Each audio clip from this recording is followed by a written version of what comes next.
여러분 반갑습니다. 지난 시간에는 이제 이 최규하 대통령 하야와 관련된 여러 가지 비화들을 말씀을 드렸고, 이번 시간부터는 이제 전두환 대통령이 정식으로 대통령에 취임을 해서 어떤 일들을 했느냐 하는 부분을 이제 말씀을 드릴 차례입니다. 제가 지난 시간에도 말씀을 드렸습니다만은 1980년 그 대한민국은 정말 미중유의 위기에 처해 있었습니다. 이란 회교혁명으로 인해서 제2차 석유위기가 시작을 했는데, 이 석유 가격이 뭐 2배, 3배로 뛰는 거는 뭐 당연한 건데, 더 심각한 건 뭐냐면은 석유를 우리가 양을 확보를 할 수가 없는 상황이었다는 거예요. 그러면 석유가 끊어지면은 대한민국은 어떻게 됩니까? 이 국가 전망의 위기에 처하는 이런 상황에서 전두환 정부가 출범을 했다는 사실을 우리가 이해를 해야 됩니다.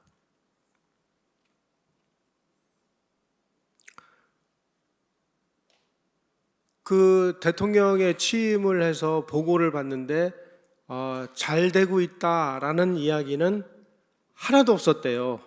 그래서 야, 이거 어떡하냐, 큰일 났다, 나라도 여기서 뭔가 특단의 뭔가를 해내지 않으면은 대한민국이 망할 수도 있겠구나 하는 그런 위기감을 느꼈다는 거예요.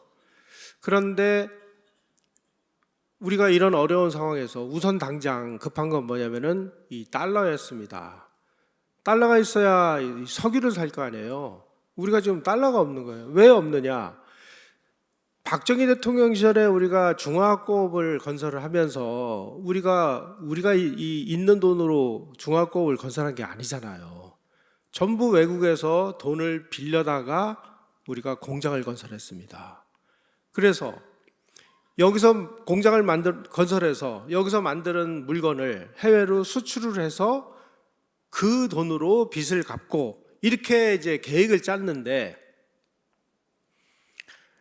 제2차 석유위기가 터지니까 전 세계가 다 경제가 침체가 돼서 한국이 만든 물건을 해외에서 사주지를 않는 거예요, 우선은.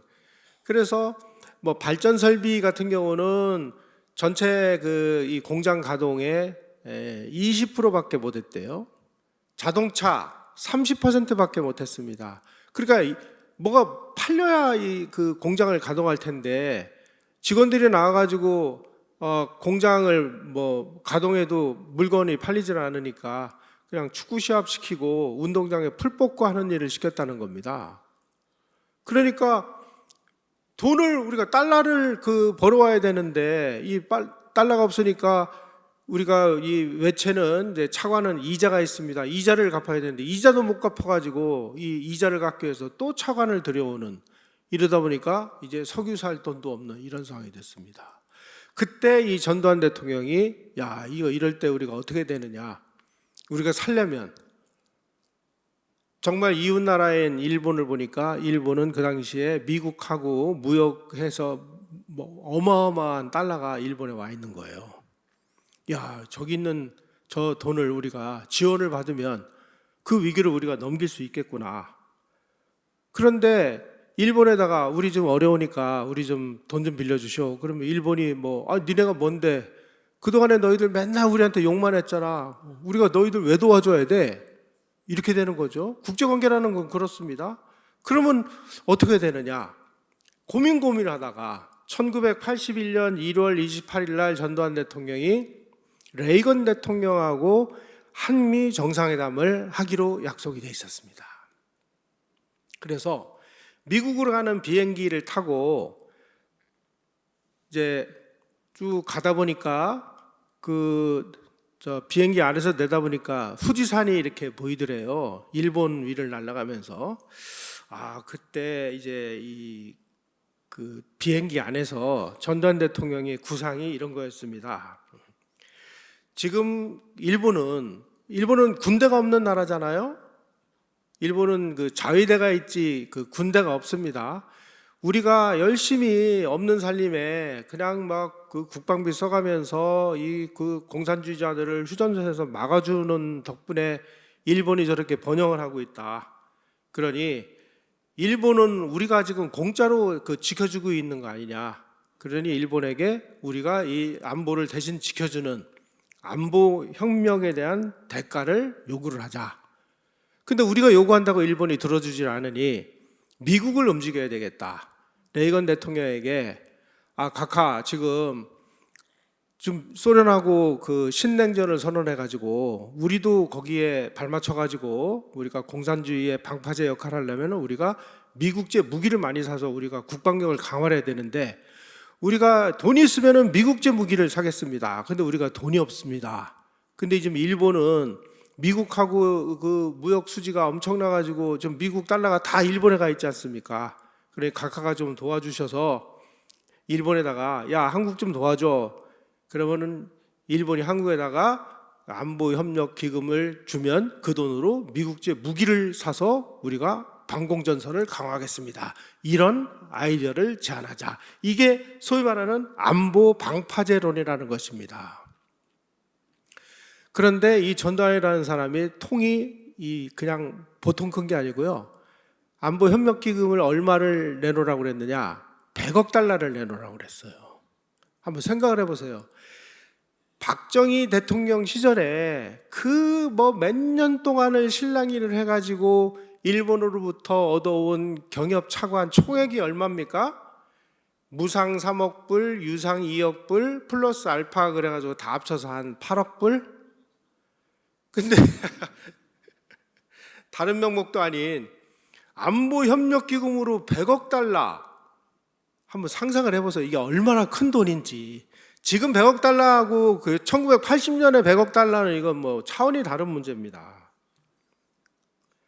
그 당시에 일본은 미국하고 이 무역을 해가지고 어마어마한 이 무역 흑자를 기록했어요. 그래서 미국 입장에서도 어떻게든지 저 일본을 한번 손을 봐줘야 되고 싶은데 그 와중에 전두환 대통령이 와서 각하 저 일본에게 좀 힘 좀 써주시면 그 돈 받아가지고 우리가 미국제 무기를 사겠습니다. 그러니까 미국 입장에서 보면 이거 얼마나 좋은 일입니까? 알겠다. 그래서 한국과 미국의 공조하에 일본에다가 안보협력기금 100억 달러를 요구한 것입니다. 이런 걸 보면은요, 우리가 뭐 이승만 대통령도 아주 뭐 대미 외교의 아주 귀재라고 이렇게 알려져 있고, 박정희 대통령도 이 외교에는 뭐 보통 이 전문가가 아닌데, 전두환이라는 사람도 정말 이 미국을 지렛대로 이용해가지고 일본으로부터 돈을 받아다가 경제 위기를 극복한다라는 차원에서 보면 이분의 이 외교적인 역량도 간단치 않은 인물이다 라는 것을 알 수가 있습니다. 그래서 이 정상회담에 끝나고 난 다음에 레이건 대통령에게 각하 지금 우리가 이런 상황인데 우리가 일본을 좀 움직이셔 일본에서 안보협력기금을 받아가지고 이렇게 되면 미국도 좋고 한국도 좋고 일본도 좋고 또 자유세계 다 좋은 일이 됩니다. 저희가 방공의 방파제 역할을 할 테니 도와주십시오. 그래 레이건 대통령이 아이고 이게 웬 떡이야. 그래서 이 시스템이 작동을 하기 시작한 것입니다.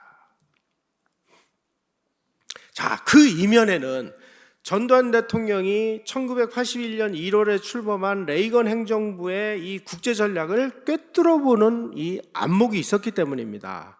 그 당시 레이건 대통령은 아주 이 반공 반소 봉쇄 정책을 전면으로 들고 나왔어요. 그래서 소련을 너희들은 악의 축이야. 너희들을 내가 내 재임 기간 동안에 확 무너뜨려 버리겠어 라고 선언을 했습니다. 이걸 보고 이게 레이건 대통령의 이 정책을 우리가 잘 이용하면 우리가 큰 기회를 얻을 수도 있겠구나. 자, 지금 한국은 소련의 이 태평양 함대의 이 진출 통로가 어디냐면은 이 대한해협입니다.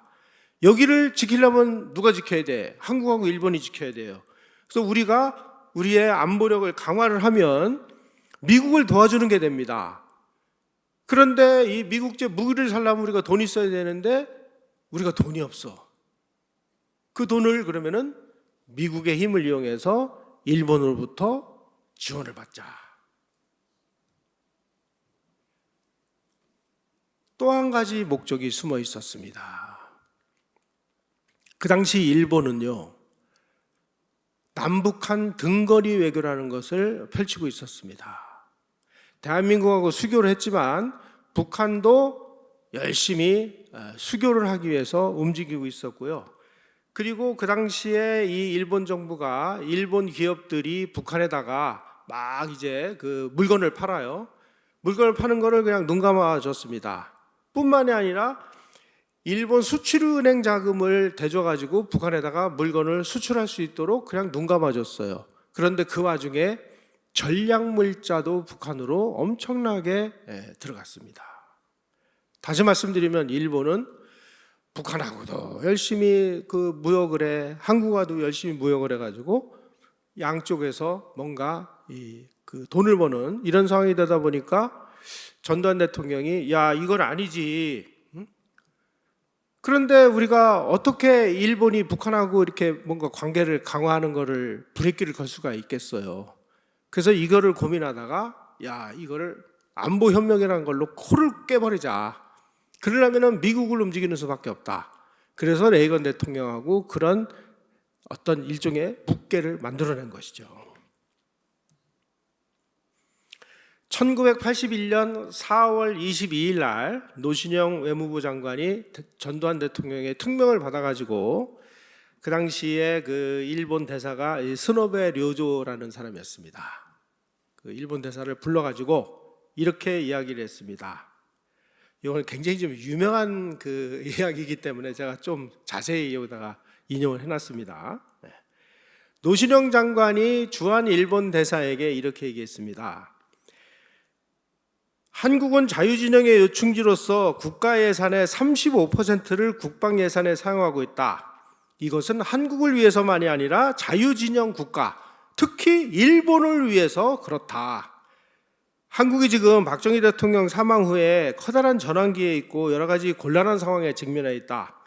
풍요로운 이웃나라이며 역사적으로 깊은 관계인 일본으로부터 과감한 방위 경제 협력을 부탁하고 싶다. 현행 일본에 대한 협력 자금을 10배 이상 늘려 100억 달러를 요청한다. 이 얘기를 듣고 스노베 료조 대사가 망치로 머리를 꽝 하고 얻어먹은 것 같은 충격을 받았다는 거예요. 아니 이 사람들이 지금 미쳤나? 100억 달러라니 이게.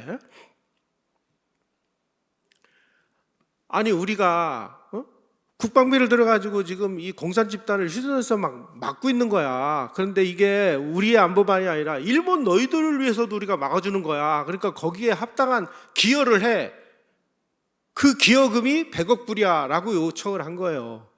그래 정말 기가 막히죠. 아니 일본 입장에서 보면은 안보 방위 협력을 해달라니요. 한국하고 일본은 지금 동맹관계가 아니었습니다. 툭하면 지금 맨날 뭐 불매운동 무슨 뭐 반일운동 뭐 이러고 있는데 한일 관계가 이게 좋겠습니까? 그래서 지금 일본은 일부러 한국을 엿먹이기 위해서 북한하고도 계속 수교를 해서 수교하기 직전에 막 북한에다가 막 전략물자도 팔고 그래서 뭐 수 틀리면 우리 북한하고 손잡을 거야 라고 지금 한국을 엿먹이고 있는 판에 전두환 대통령이 100억 불 내놔라 이러니까 일본 정부가 다 뒤집어진 겁니다.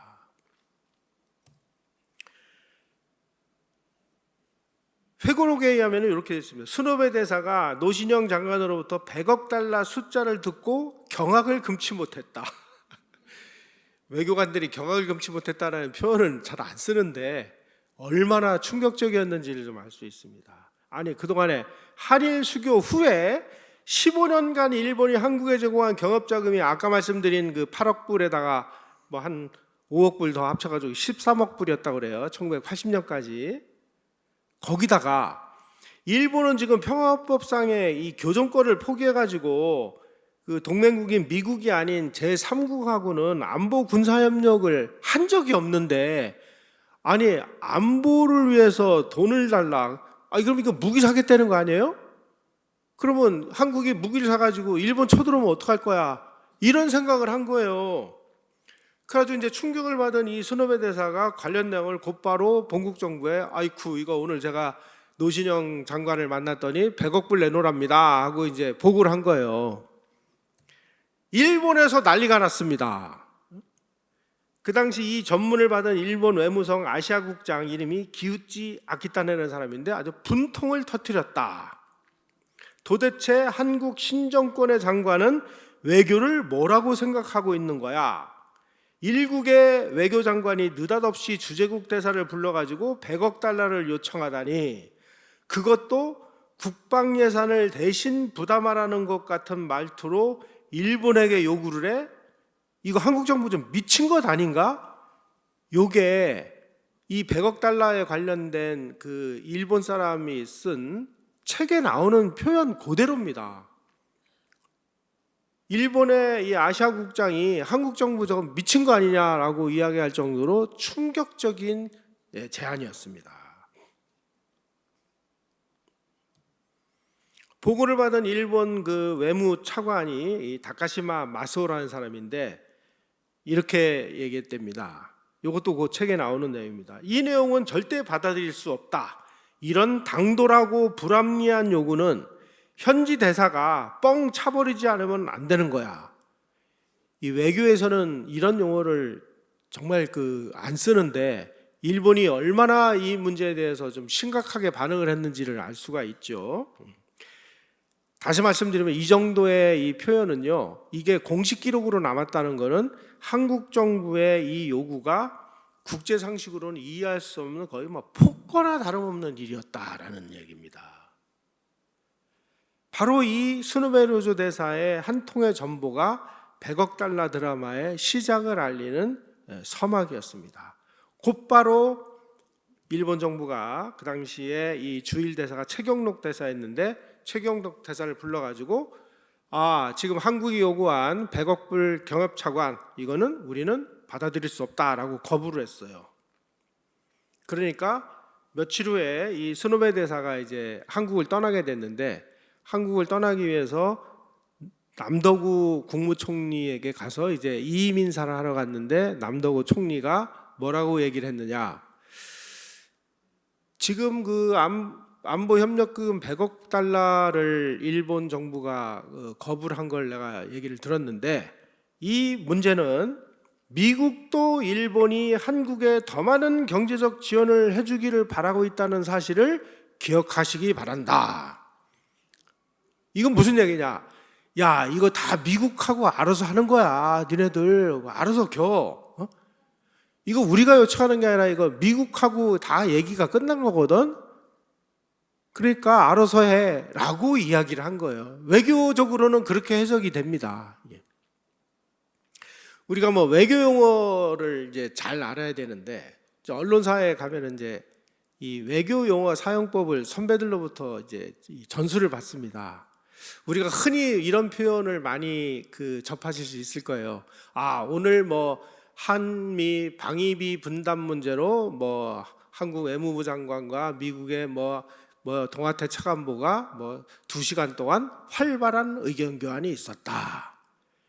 활발한 의견 교환이라는 건 뭐냐면은 서로 고함을 지르고 책상을 치고 삿대질을 하고 싸우다가 멱살 잡고 주먹을 날리기 일보 직전까지 간 거를 활발한 의견 교환이 있었다. 이렇게 했습니다.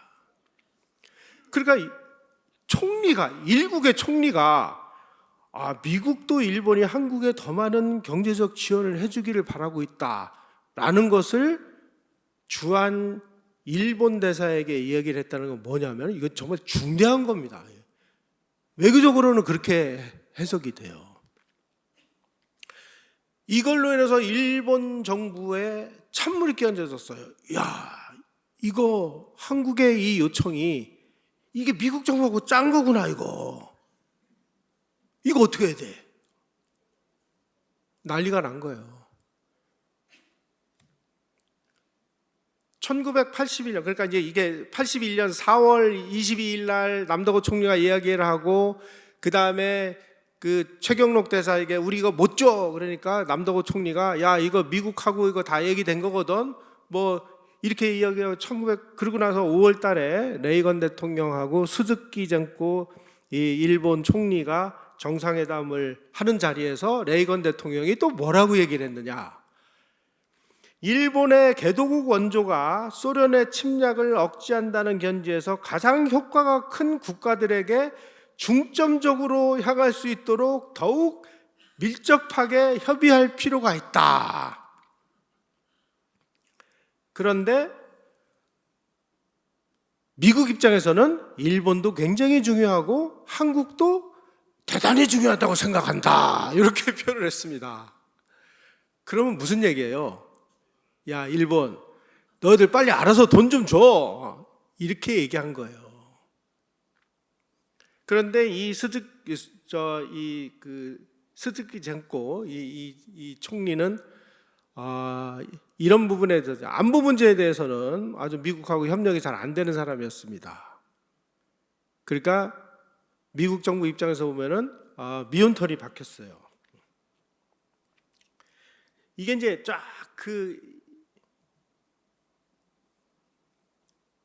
그로부터 3개월 후에 이제 이 도쿄에서 안보 협력 문제를 해결하기 위해서 한일 외무부 장관 회담이 열립니다. 이때 이제 노신영 장관이 한반도의 평화 안정을 위해서 일본이 방위 노력에 상응하는 경제적 협력이 필요하니까 일본에게 이 내용을 요청을 한다라고 처음으로 이제 이 외교부 장관이 일본 외교부 장관에게 공식으로 이제 요구를 했습니다. 그러니까 이제 일본 외상이 뭐라고 얘기했느냐? 한국이 안보 문제로 대일 경제 협력을 요청하는 한 일본은 한 푼도 원조할 수 없다. 재정상 어려움으로 거액의 협력은 불가능하다. 하지만 우호국 입장에서 성의를 다해 검토는 하겠다.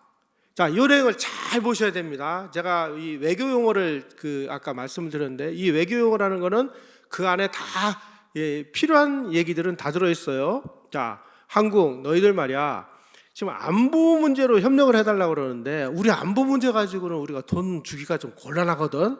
그러니까 좀 내용을 뭐 좀 다른 걸로 좀 바꿔.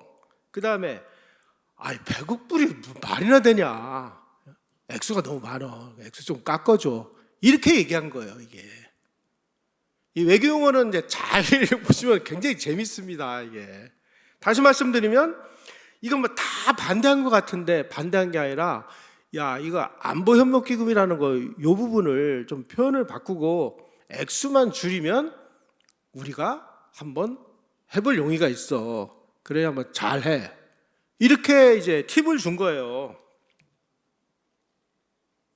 일본 입장은 이제 양국은 동맹관계가 아니니까 군사원조로는 안 된다. 액수도 많으니까 좀 깎아라. 그래서 1982년 6월에 이제 개각이 단행이 돼가지고 노신영 씨가 물러나고 후임으로 이범석 외무장관이 딱 임명되는데 이범석 외무장관이 딱 바뀌자마자 전두환 대통령이 야, 일본 측에서 그런 요청이 왔으니 금액은 60억 불이 마지노선이다.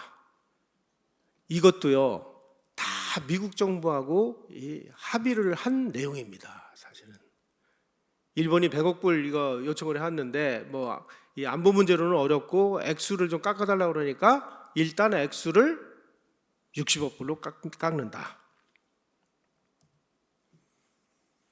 그래놓고 이범석 장관에게 전두환 대통령이 당신의 장관직을 걸고 목표 금액을 관철시켜라 하고 요구를 했습니다. 그러니까 이제 공은 일본에게 넘어간 거죠.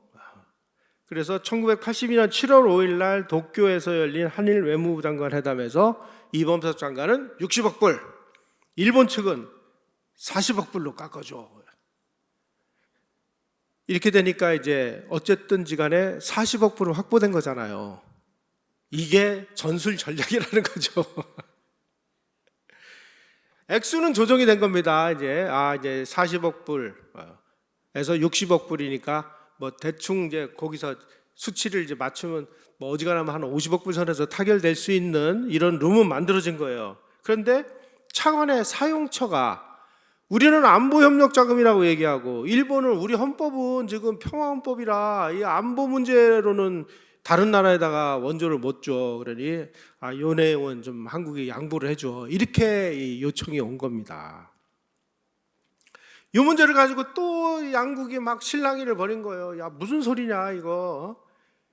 그래서 이제 이 일이 잘 안 풀리니까 미국이 또 나섭니다. 1982년 9월에 이 아마코스트 미 국무부 아태 담당 부차관보가 일본 언론하고 아주 의미심장한 회견을 열어가지고 이렇게 얘기를 합니다. 한국은 서방 진영에서 전략적으로 굉장히 중요한 곳이다. 미국은 한국에 대한 일본의 경제적 지원을 환영한다. 60억이건 40억이건 빨리 줘, 이 얘기예요. 그런데 일본이 한국에 원조하기 위해서 어떤 명분을 걸어야 하는지는 일본 정부 니네가 알아서 해야 될 거 아니야. 이렇게 된 거예요. 그러니까 그거 뭐 안보 협력 꼭 그걸 니네들이 걸고 넘어질 게 아니라 우리 이거 안보 협력 기금으로 쓰긴 쓰는 건데 그냥 경협 자금이라고 얘기하고 주면 될 거 아니야.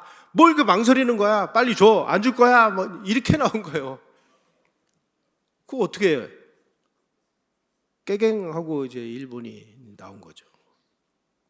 그런데 계속 이 문제에 대해서 끝까지 고집을 피운 사람이 누구냐면 아까 제가 말씀드린 이 스즈키 젠코라고 하는 일본 총리였어요.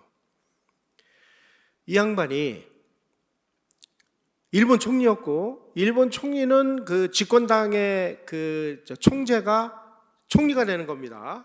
그래서 이분은 이제 다음번 자민당 총재에서도 뭐 재선은 확실한 그런 상황이었는데, 이 평화헌법 체제하에서 안보 뭐 이런 데다가 돈을 쓰는 거를 굉장히 반대해 온 사람이에요. 그래서 미국으로부터 계속 미운털이 박혔던 사람입니다. 그런데 이 양반이 누가 봐도 다음번 자민당 총재 재선이 확실하다고 그렇게 돼 있었는데 느닷없이 82년 11월에 사임을 해요. 이것도 또 미스테리야. 그리고 나카소네 야스히로가 총리가 돼요. 아마 이 비하인드 스토리 안에서 뭔가 거대한 그림이 그려지지 않았을까. 그런데 자세하게 말씀드리면 또 1박 2일 얘기를 해야 되니까 그렇고요. 어쨌든지 간에 느닷없이 일본 총리가 나카소네 야스히로라는 사람으로 바뀌면서 아주 급물살을 타기 시작을 합니다. 나카소네 야스히로는 아주 그야말로 정말 강력한 우파 총리였습니다. 일본은 말이죠, 이 2차 세계대전 때 원자폭탄 2방을 맞고 이 미국에게 항복을 한 나라이기 때문에 미국의 힘이 얼마나 막강한지, 일본에게 잘못하다가는 나라가 어떤 꼴이 나는지를 확실하게 체험학습을 한 나라입니다. 아니, 원자폭탄 한 방에 10만 명이 그냥 떼죽음을 당하는 이런 상황을 체험을 했기 때문에, 그리고 자기네들이 패전을 해가지고 국가 주권을 미국에 다 넘겨가지고 어떤 험한 꼴을 경험했는지를 알고 있는 나라이기 때문에 일본은 총리가 되면은 바로 미국을 방문하게 돼 있습니다. 이게 관례예요. 근데 나카소네 총리가 미국이 아닌 한국을 방문한 거예요. 이건 뭐냐? 미국이 우리 나카소네 총리가 지금 취임을 해서 미국을 방문하고 싶습니다. 일정을 조정합시다. 그랬더니 한국 문제부터 좀 해결하고 오지. 그랬다는 거 아니에요? 한국 문제 해결은 뭐예요? 빨리 돈 주라는 거 아니에요? 그래서 이 나카소네 총리가 취임한 다음 날 전두환 대통령에게 전화를 걸어요. 그래가지고 뭐라고 얘기를 하느냐? 한일 관계를 꼭 회복하고 싶습니다. 열심히 하겠으니 잘 지도해 주십시오. 일본 총리가 어떻게 대한민국 대통령에게 다시 말씀드리면 안보 경협 문제 확실하게 해결하겠습니다. 그리고 나서 취임 4일째에 세지마 류조라는 사람을 특사로 해가지고 한국으로 보내요. 자, 이 세지마 류조 회장이 비밀리에 와가지고 한일의원연맹 한국 측 대표였던 이 권익현 의원은 전두환 대통령하고 아주 가까운 관계입니다. 비밀 협상을 벌입니다. 그래가지고 양측 밀사들의 이 회동을 통해 가지고 차관 총액은 40억 달러로 하고, 그리고 그 당시 이자는 6%. 이 금리 6%면 어마어마한 특혜 금리입니다. 이게. 왜냐면 그 당시에 국제 금리가 막 20% 막 이랬을 때니까. 그래서 2년을 끌어온 이 안보 협력 차관이 처음에 100억 불 요청했다가 60억 불로 내려왔다가 최종적으로 40억 불로 조정이 됐습니다. 그래서 82년 12월 29일 날 이 세지마 류조 특사가 전두환 대통령을 찾아와 가지고 이날 최종적으로 이제 대통령에게 이 내용을 이야기를 해서 전두환 대통령이 이제 이걸 받느냐 마느냐 이 얘기를 이제 그 마무리 짓는 요 내용인데, 그 당시에 세지마 류조 그 특사가 60억 불에서 40억 불로 이렇게 깎아달라고 한 이유를 이렇게 밝혔습니다. 각하 60억 달러를 일본 의회에 제출하면 이거 의결이 쉽지가 않습니다. 무리하게 밀어붙였다가 부결되면은 이 차관은 다시는 성사되기가 어렵습니다. 왜냐하면 한 나라가요, 특정한 나라에게 60억 불을 차관을 준다. 이거 일본 의회가 보면은 이거 뭐 특혜라고 볼 수밖에 없잖아요. 그러니까 일본 의회는 이거 부결할 수도 있다. 그런데 나카소네 총리는 대단히 젊고 유능해서 장래가 크게 기대되는 인물입니다. 아직까지 정치적 기반이 미미해서 이 사안이 만약에 의회에서 부결되면 정치적으로 큰 타격을 입게 됩니다. 그러니 전두환 대통령께서 통 크게 이 장래가 촉망되는 나카소네 총리를 도와주셔야 될 것 같습니다. 도와주시려면 40억 불로 깎아주십시오. 맞아, 특사가 와서 싹싹 빌은 거예요. 40억 불로 깎아달라고. 전두환 대통령이 가만히 듣고 보니까, 아니 뭐 지금 우리가 40억 불을 이렇게 싼 이자로 받는 거는 뭐 이건 대단한 거죠. 그랬는데 여기서 아주 재밌는 내용이 나옵니다. 40억 달러를 수용해 주시면 일본은 현금 차관 이외에 기술 지원 등 다른 분야에서 한국에 필요한 도움을 줄 수 있을 것입니다. 저는 오히려 이 부분이 더 중요하다고 봅니다. 이 부분이. 왜냐? 그 당시에 전두환 대통령이 특별 명령을 내려가지고 반도체 산업을 시작하기 위해서 모든 준비를 다 해놨습니다. 그래서 이제 반도체에 참여하는 기업에게는 정부가 엄청난 특혜를 주겠다. 그러니 삼성, 그 당시 금성, 지금은 LG죠. 현대 이런 대기업들 반도체에 참여해라 그랬는데 기업들이 아무도 참여를 안 하는 거예요. 왜 안 하느냐? 반도체는 막 끝없는 투자를 해야 되고, 그리고 이 제품의 라이프 사이클이 짧고, 그래가지고 이거 한번 실수하면 이제 망할 수도 있는, 그러니 돈도 없지, 기술도 없지, 인력도 없지. 그러니 이거 참여할 엄두를 못 낸 거예요. 그래가지고 억지로 그냥 막 등 떠밀어 가지고 이병철 회장 반도체 하시오 그래가지고 열심히 뛰어다니면서 이제 반도체 준비하고 있을 때입니다. 그런데 반도체를 하려면 가장 중요한 게 뭐냐? 반도체를 제조할 수 있는 제조 장비가 필요합니다. 그 제조 장비는 일본이 다 만들고 있어요. 근데 일본이 이 반도체 제조 장비가 전략물자라고 해서 제3국에다가 수출을 금지를 시켜놨어요. 우리가 반도체를 하려면 반도체 장비를 일본으로부터 수입을 해와야 되는데, 이 반도체 장비를 수입을 못하면 반도체를 못하는 거예요.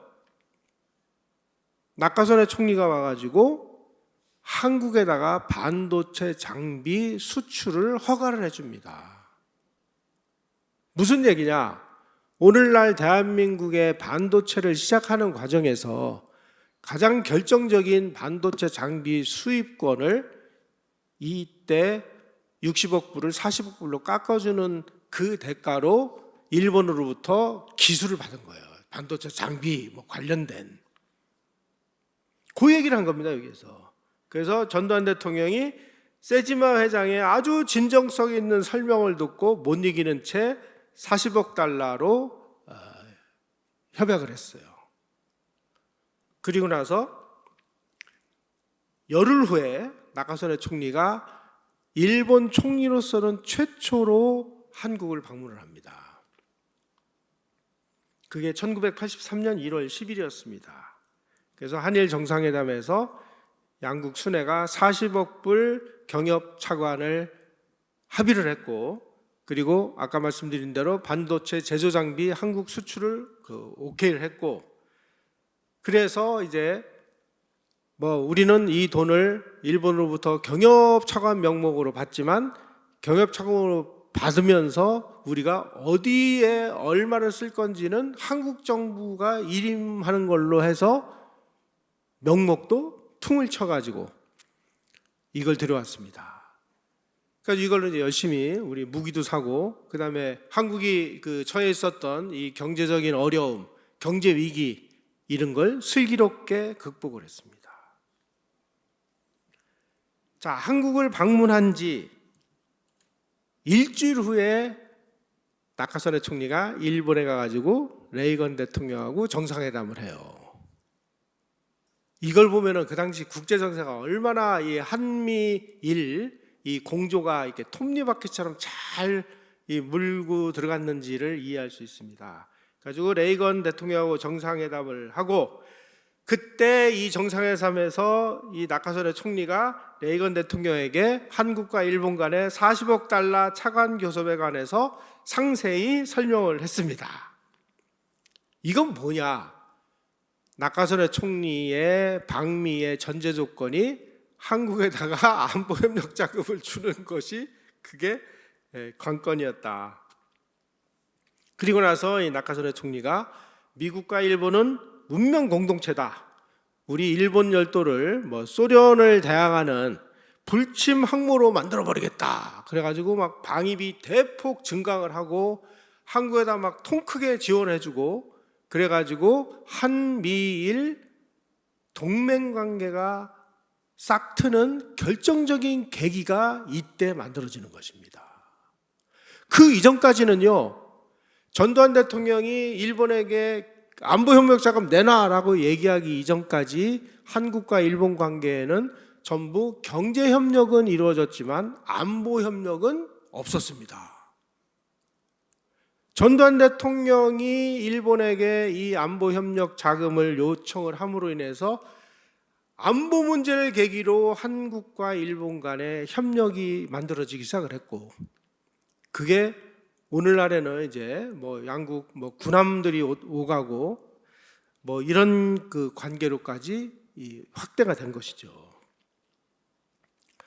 자, 다음에 1984년 9월 6일 날 이제 나카소네 총리가 한국을 방문했기 때문에 외교에서는 한 나라 그 국가 정상이 방문하면 반드시 답방을 하게 돼 있습니다. 근데 이런 답방이고 뭐고 아주 콧방귀도 안 끼는 게 북한이죠. 우리는 정상회담하면 왜 계속 평양으로만 가요? 웃기는 거죠, 이거. 전두환 대통령이 대한민국 국가원수로서는 최초로 일본을 공식 방문합니다. 84년 9월 6일 날. 그 이전에 이승만 대통령이 1948년, 1953년 두 차례 일본을 방문한 적이 있습니다. 이거는 공식 방문이 아니라 비공식 방문이에요. 그 다음에 박정희 대통령도 국가재건 최고회의 의장 시절에 미국을 방문해서 케네디 대통령을 만나는 길에 일본에 잠시 방문했었는데 이때도 비공식 방문이었습니다. 공식으로 국가원수로서 최초로 일본을 방문한 것은 전두환 대통령이었어요. 그래서 이제 나카소네 총리하고 두 차례 정상회담을 했는데 바로 요 중간에 유명한 일이 발생을 합니다. 일본 천황 히로히토가 9월 6일 날 전두환 대통령을 만찬에 초청을 해가지고 한일 간에 이 불행했던 과거사에 대해서 진심으로 사과를 하는 이 사과 성명을 일본 천황이 발표를 합니다. 어떤 내용이냐? 이런 내용입니다. 금세기 한 시기에 있어서 양국 간에 불행한 과거가 있었던 것은 진심으로 유감이며 다시 되풀이되어서는 안 된다고 생각한다. 외교 관계에서 한 나라의 이 국가 최고 그 지위에 있는 사람이 상대국의 유감이다라는 이 공식 표현을 하는 것은 사과 표현 중에서는 가장 높은 수위의 사과했다는 거예요. 그것도 일본 천황이 어떤 존재입니까? 일본의 상징이자 국민 통합의 상징인 일본 천황이 대한민국 대통령을 천황 사는 천황가로 모셔가지고 처음으로 이렇게 정말 이 사과 중에서도 최고 표현을 한 사과를 했다. 이건 정말 역사적인 의미가 있는 그런 사과입니다. 그럼에도 불구하고 대한민국의 이 좌파 진영 사람들은 끝없이 진정성 있는 사과를 해야 된다고 그러죠. 그럼 이거보다 더 진정성 있는 사과는 뭐예요? 어떻게 하라는 거예요? 이건 외교에서는요, 정말 있을 수 없는, 정말 한국인으로 태어난 게 좀 창피할 정도로 이 외교 관계를 모르는 이런 일이기도 합니다. 그래서 그 당시에 이 히로히토 천황의 이 사과를 보도할 때 일본 천황의 사과 발언은 1965년 형식상의 국교 정상화에 이은 제2의 진짜 국교 정상화다라는 표현을 할 정도로 중요한 이런 일이기도 합니다.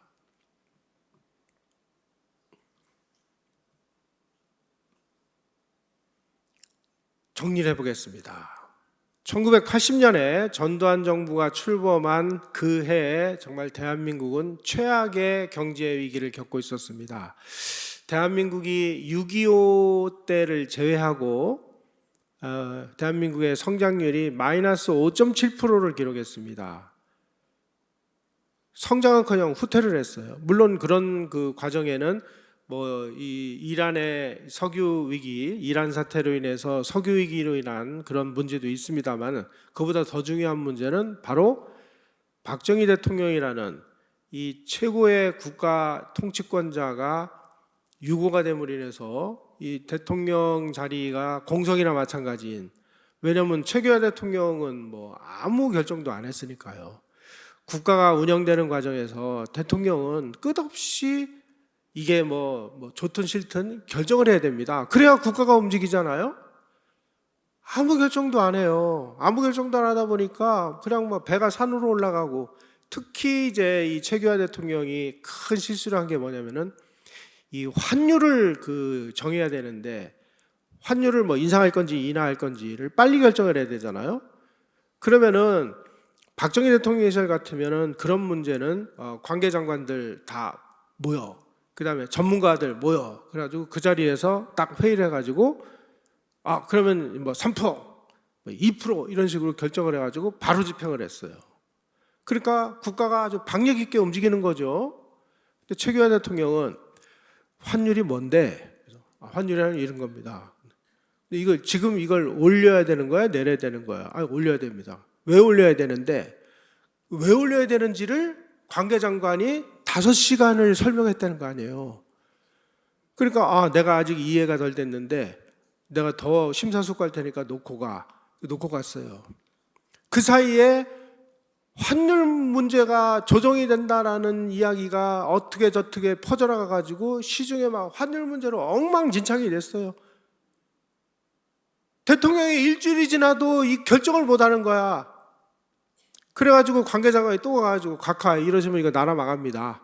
그러면 전문가들 모이라고 그래. 모여가지고 대통령을 모시고 5시간을 또 난상 토론을 했대요. 그런 사이에 환율 문제는 엉망진창이 되는 이런 일이 벌어졌습니다. 이게 그 당시에 최규하 대통령 시절에 있었던 일입니다. 이게. 그리고 국가라는 게 나중에 이제 전두환 대통령이 육성회고록에 이런 대목이 나와요. 최규하 대통령이 본인에게 하야를 하겠다라고 결정을 한 이유 중에 하나로 최규하 대통령이 나에게 이런 얘기까지를 하더라 하면서 이제 이 최규하 대통령이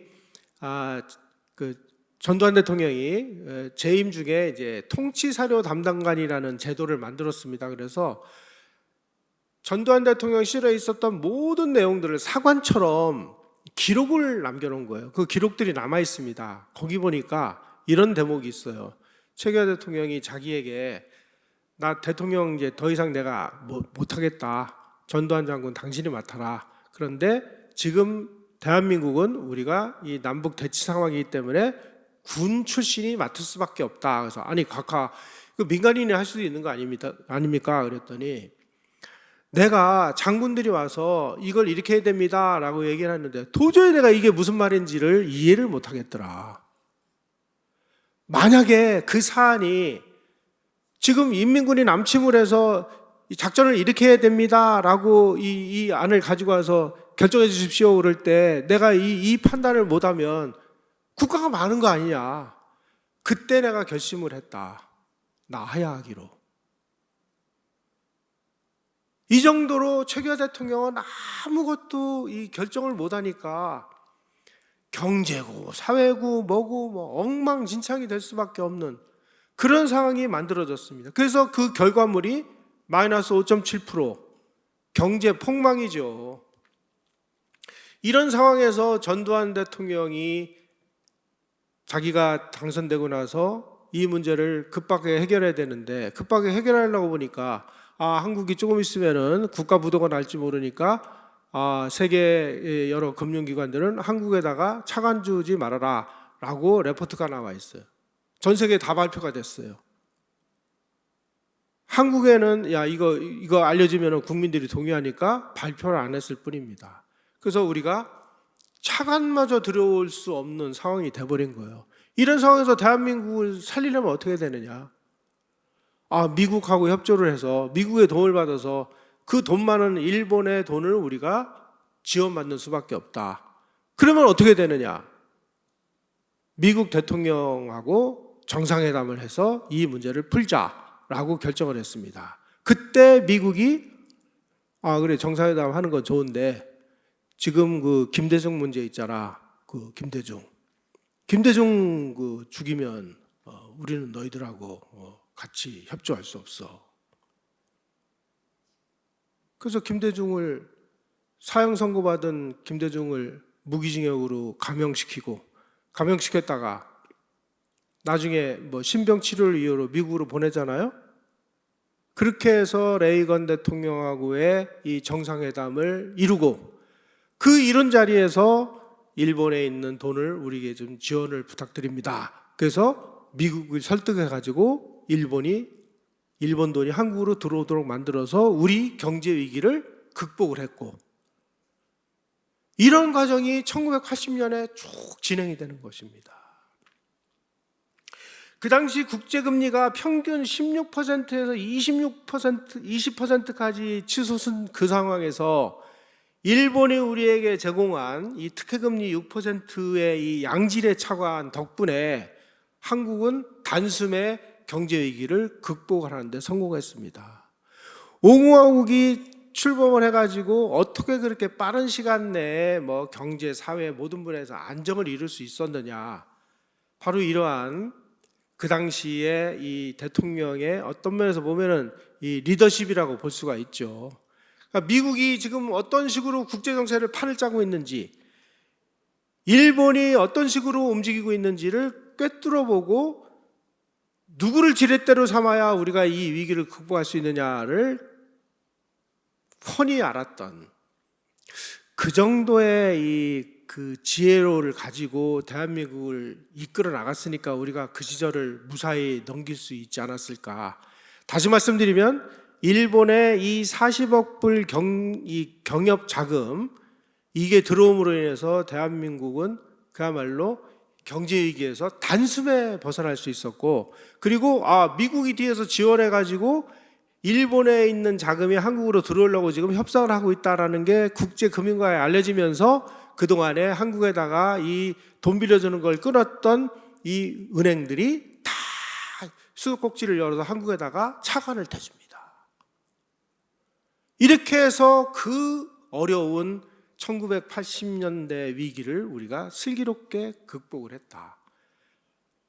제가 이제 이 상황을 책을 쓰면서 정말 느낀 건데요. 그 시절에 뭐 김영삼이나 김대중이나 이런 사람이 1980년이나 81년에 대통령이 됐다면은 대한민국은 어떻게 됐을까? 이런 걸 참 생각을 해봅니다.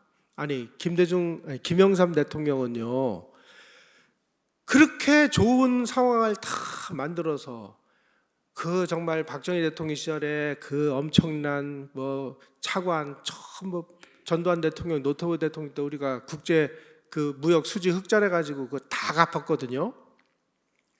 그 다음에 뭐 IT 산업 만들어 가지고 수출 산업 막 폭발시켜줬죠. 원자력 발전소 국산화해 가지고 원자력 산업에 필요한 모든 걸 국내에서 다 해결할 수 있으니까 대한민국의 에너지 문제 다 해결했죠. 이렇게 탄탄한 나라를 만들어줬는데 5년 만에 깡통 차가지고 IMF 외환위기에 온 거 아니에요? 그런 사람이 1980년 봄에 대통령이 됐으면 이 나라는, 저는 99.9% 대한민국은 망했다. 어떤 면에서 보면은 이 5공화국 전두환 시대가 열림을 해서 대한민국은 정말 위기를 간신히 넘기고 선진국으로 아주 퀀텀 점프를 하는 이런 도약의 기회를 맞게 됐고, 그리고 전두환 대통령이 올림픽을 유치함으로 인해 가지고 대한민국의 국가 브랜드를 아주 세계적으로 올려놔서 선진국의 반열에 올려놓는 역할을 했다. 그 와중에 이 미국을 지렛대로 삼아 가지고 일본의 경협 자금이 결정적인 도움을 주었다. 소설보다 더 재밌는 이런 이야기가, 일본은 정말 그 안보 경협 자금 내놔 그랬을 때 이 한국은 이것들 미친 것들 아냐라고 얘기를 했는데, 그 미친 사람들에게 돈을 줄 수밖에 없는 이런 구조를 국제 외교가 그 관계를 잘 이용해서 우리가 쟁취해냈다. 뿐만이 아니라 반도체에 필요한 기술까지도 그 기회에 얻어내는데 성공했다. 이게 진정한 리더십 아닌가. 네, 이런 생각이 듭니다. 오늘 강의 기서로 마치겠습니다.